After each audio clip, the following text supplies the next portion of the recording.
So, we have calculated here EMF and current in the AC circuit containing resistance only, and we have seen there is no phase difference, and we have done also the phasor diagram. So, now we are going to calculate the average power associated with the AC circuit containing resistance only. So, suppose you have taken the circuit like this having resistance R and AC sources applied or connected.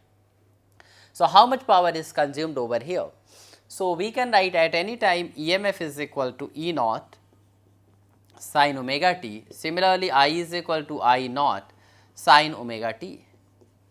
So, at any instant power dissipated through this resistance R is can be written P is equal to E into I, that is a instantaneous power, that means power dissipated at any instant, and that can be written power is equal to P is equal to E naught sin omega t and I naught sin omega t.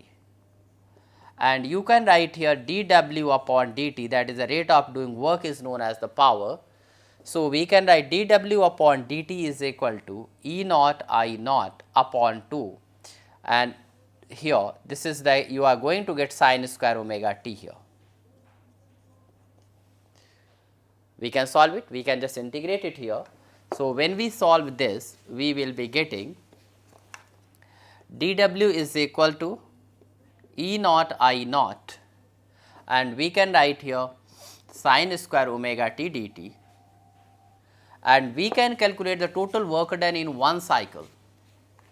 So, that when we integrate it here, we will be getting E naught I naught sin square omega t dt, that is 0 to t, and the integration of this only, that is t by 2. So, we can write w is equal to E naught I naught upon 2 into t, and average power in that can be written w by t total time interval. So, that is here E naught I naught by 2, that can be written E naught upon root 2 into I naught upon root 2, that is E RMS into I RMS.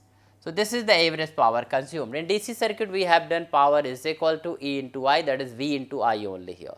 So, this is the average power consumed in the AC circuit containing resistance R only.